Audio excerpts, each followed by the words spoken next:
Praise Daka Waka. Praise Daka Waka. Praise Daka Waka. I'm about to chum.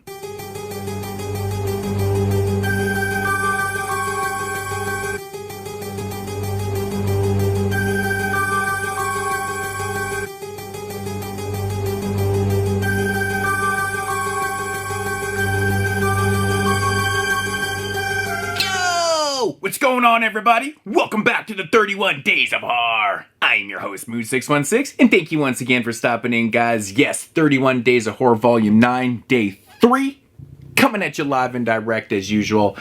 Alrighty, guys, so if you're familiar with all the years that I've done 31 Days of Horror, when the third day comes around, y'all know it's my birthday. Hence, happy birthday to me. But that's not why we're here. That's pretty corny, I know. So for today's review, we're going to take it back to 2023 with a film called Bathtub Shark Attack. Now, this review is going to be dedicated to the homegirl, Madeleine Deering, who unfortunately passed away earlier this year, a few months back, unexpectedly, at a very, very young age. She was a very, very nice person. I got to know her over a couple different times. I went to Cinema Wasteland where she was a frequenter there of selling her films and stuff like that. Seemed like a very great person, awesome stuff. And yeah, she unfortunately passed away earlier this year, which is so sad because she had such great talent. Very, very funny person, just really great wit. And so yeah, so today's review is going to be dedicated to her. The reason why I'm doing it today is because when you're watching this video, it is the first day of Cinema Wasteland, October 3rd. So I probably would have been seeing her today, but unfortunately that's not going to happen. So but yeah, Bathtub Shark Attack was Madeleine's second full-length feature film. And yeah, so her first one was Spirit Animal, I believe was done in 2019. So did a couple, segments in anthologies and stuff like that, but this was her second full-length film. And kind of knocked this one out the fucking park. Now, the thing is with Madeleine Deering, she was a really, really big shot on video fan. So that was her thing. Like, she would shoot her videos on authentic VHS tape, tapes and stuff like that. And that's how she did her films. So it had that very kind of throwback 80s, early 90s appeal to her films, which she really loved. I had a great conversation with her last year at Cinema Wasteland about our love for video violence, which is my all-time favorite shot on video film. And so that's how we kind of bonded over that. And I'll never forget the conversation because I just don't hear of too many people praising that film as much as I do. And yeah, so that's, a conversation I'll always remember with her. But yeah, so Bathtub Shark Attack. So this one is from 2023 and surprisingly has, it's got, a pretty big name in it, in Lynn Lowry. So if you're not familiar with Lynn Lowry, I mostly know her from the 1971 film, I Drink Your Blood. She's actually, I think she's uncredited in that movie, but she's just got that look to her. You can never forget what she looks like. Then she went on to do The Crazies. She was also in The Crazies, George A. Romero's The Crazies. She was also in David Cronenberg's Shivers, which she plays a nurse in that film. And yeah, she did small parts, throughout the 70s and 80s, and then kind of disappeared after the mid 90s, and then came back in about 2005, and I think she's done 100 movies since. No joke, 100 movies. So Lynn Lowry, pretty recognizable name within, low budget type films and stuff like that. Getting older, still very beautiful.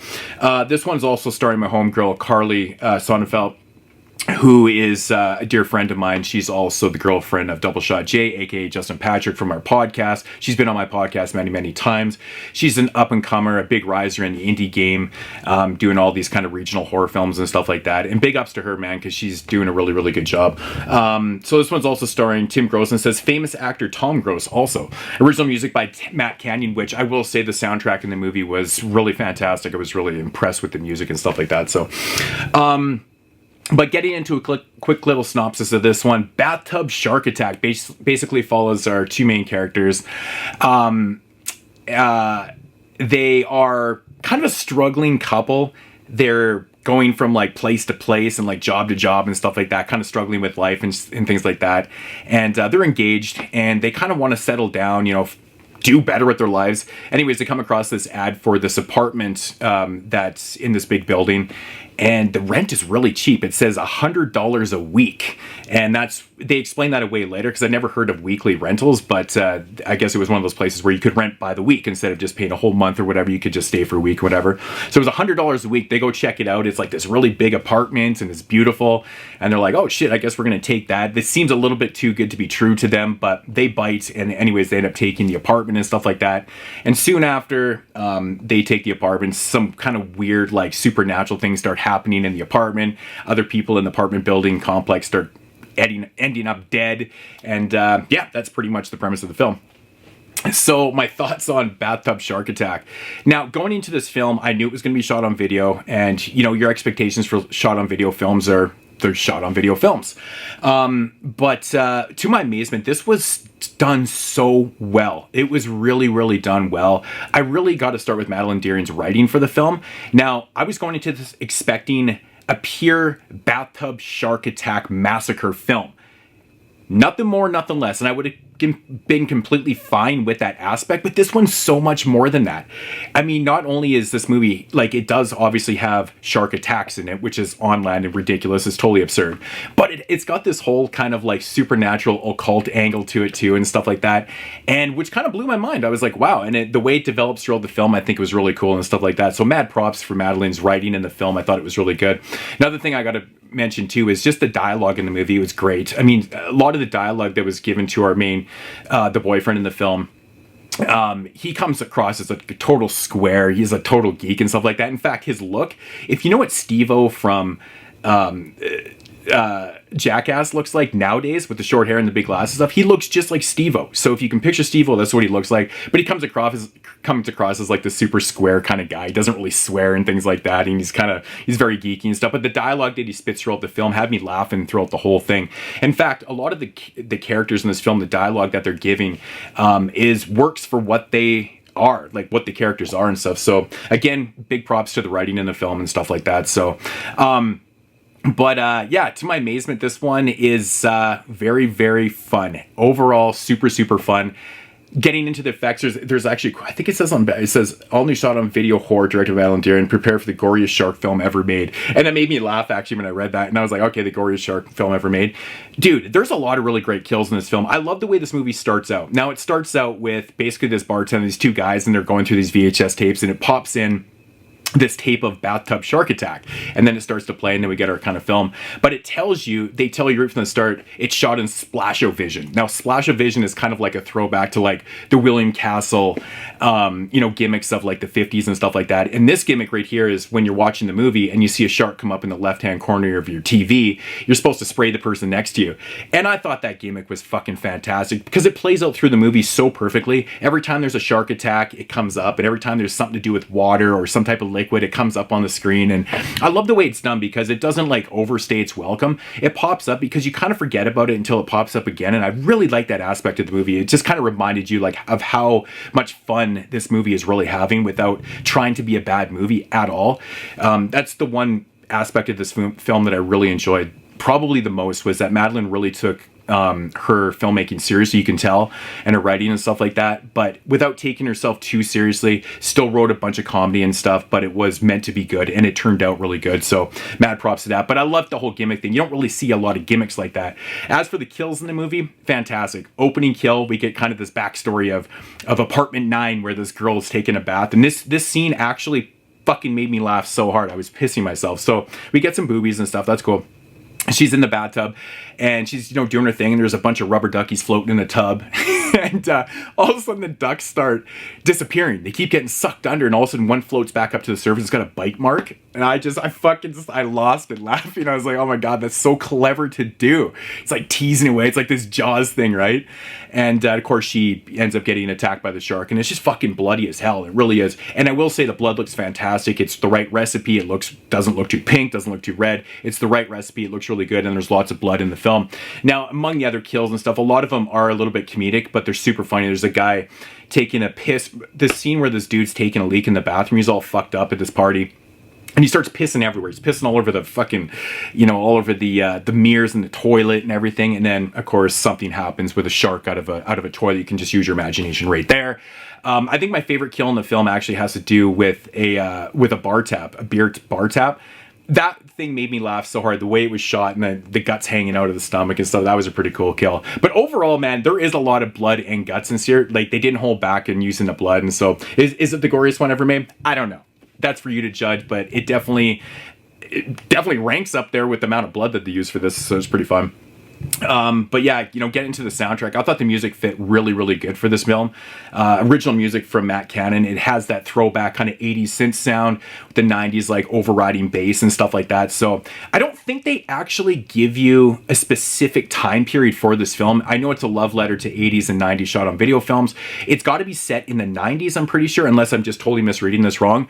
But there's no modern technology. There's scenes in the film where they're playing like original Nintendo or Super Nintendo. So that's very 80s and 90s. But there's a scene where the bartender says something on the lines of where he's got to catch up with his Melrose Place. And that right there just caught my heart because I was such a big Melrose Place fan. I know it sounds really funny. I'm the horror guy, but I love Melrose Place. But yeah, and he's obviously talking about like the original one. So I thought that was a really cool kind of throwback kind of thing in there and stuff. Madeline actually does have a kind of like one of those Alfred Hitchcock kind of cameos in the film. So they're throwing like a Halloween party or they're having a party, costume party.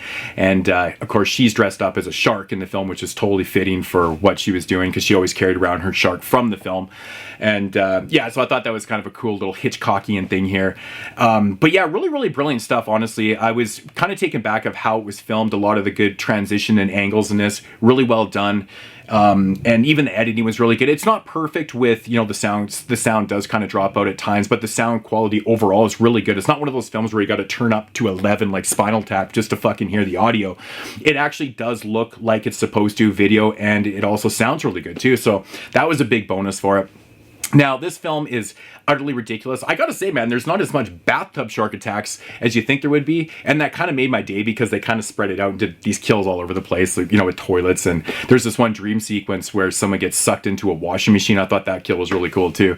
But like I said, it's kind of got this forebodingness of like this kind of possession occult angle in the film, and I love how they set it up too, because when they move into the apartment, the boyfriend's bitching about how they only have 3 channels to choose from, and of course this one channel he's watching has this like Pastor Joel thing playing on the screen, and it plays into like the occult angle of the film and like the kind of like the possession things that are happening and stuff. And I really like that idea. I thought it was really fun. And actually there's a really cool Easter egg in that scene, in one of the Pastor Troy kind of cult infomercial scenes in the film, and it comes up, it talks about like all its supporters and backers and stuff, and it gives a list of names. I saw Justin Patrick's name, which is Double Shot J, of course, that's JP from the podcast. I thought that was really cool. I quickly kind of read through the names, but I caught his name in there, so that was pretty cool.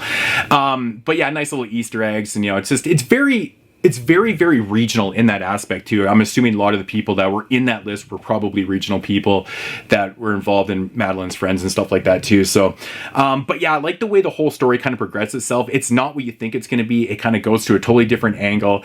And the third act is totally absurd. It's ridiculous. It's over the top. It's hilarious. It's stupid. And I loved it. I found myself laughing through this film nonstop, but in a good way. It wasn't because I was laughing at bad things. I was laughing because it was legitimately funny. The boyfriend's dialogue in this film, he's so dorky. It had me laughing throughout the whole movie. I thought it was really funny, and there was a lot of like really bad puns and stuff, and then there's this really great line with the shark in the end of the film, and oh man, I was pissing myself, man. But but yeah, going back to the acting here, I thought everyone did a really good job. I was under the impression that Carly didn't have that big of a role in the film, so to my amazement, she actually has parts throughout the whole movie. Like, she's actually in the entire movie. And I was under the impression that Lynn Lowry was just going to be in a couple scenes too, and she's actually in a lot more also. So Carly plays the daughter of Lynn Lowry in the film, who is the apartment manager or owner, whatever. She's the one that rents out the places, and so Carly has a big part in the whole core, or the other part of the narrative in the film. So but yeah, Carly really knocks out the part. There's a really great scene where her and I think it's the character Cindy, they go for a drink in the bar, which I thought was a really cool idea because it's an apartment complex. When you walk into the apartment, there's a bar in there. it's kind of like it's a hotel with rooms. It feels like it's a hotel, but they call it an apartment. It's kind of interesting. So I thought that was really cool that there's a bar downstairs where if you lived in this apartment, you could just go down the bar. It's like a hotel. Pretty cool stuff. But yeah, shout out to Carly. Does a really good job with the acting in this film. I thought she was fantastic. Yeah, some just really fun editing too. Again, you know, going back to the, you know, where I was talking about the specs and stuff, like there's some really awkward moments, but it's done on purpose. There's one with Carly that I had me pissing myself too. It's to do with the pie and stuff. It was pretty fun. Yeah, overall, really, really fun film. Really enjoyed the Splash of Vision stuff. That gimmick gets me every time. I like gimmicky things, which is kind of funny because I don't really like gimmicks in music or anything like that. But when it comes to the things that, you know, gimmicks in films, I enjoy this. I really enjoyed it. But shockingly, not shockingly, but to my amazement, the story was just so much more than I was expecting. And full props to Madeline and everyone involved with the film. They did a fantastic job. Now, I've said, I made a decision a few years ago, so if I'm going to be reviewing films that my friends or that I have a connection to or whatever with, I'm not going to rate them. So, but it does come highly recommended. This just turned into one of my all-time favorite shot-on-video films. I haven't had this much fun with the movie in so long. I didn't know what to expect. I saw the running time of 95 minutes, and I was like, okay, now if you know anything about shot on video films, a lot of times they can overstay their welcome, kind of like this review right now, right? But you know, they'll draw them out, they'll just draw them out and stuff like that. But I didn't find really any downtime throughout this whole movie. There's a lot of characters, there's a lot of things that are happening throughout the movie, and there's enough going on that it actually does make it interesting throughout the whole thing. And, you know, to really top off the whole review, I was amazed at the commentary in the film. Now, there's definitely social commentary in this, which I thought was quite fascinating, because with a movie like Bathtub Shark Attack, you're thinking straight up like sci-fi type garbage type thing. There's no fucking commentary in those movies. There actually is commentary in this, which I thought was pretty fascinating. So mad props again to Madeline and the writing, and you know, God bless her soul, man. Rest in peace to Madeline Deering. Hope you guys enjoyed the review. That's for you, Madeline. I know you know, everybody wishes that you could be there today as you're seeing this first day of Cinema Wasteland. So yeah, rest in peace. And that's going to do it for day 3. Bathtub Shark Attack. So, yeah, so for day 4, what am I doing? Oh, I'm doing it's a film I've never seen before, and I'm really looking forward to checking it out. I've had this one in the collection for years, and I've heard really good things, so we're going to be doing another foreign film. I think yesterday was from the UK, so it's going to be another foreign film, and yeah, so stay tuned tomorrow for day 4, and I'll check you guys then, as usual.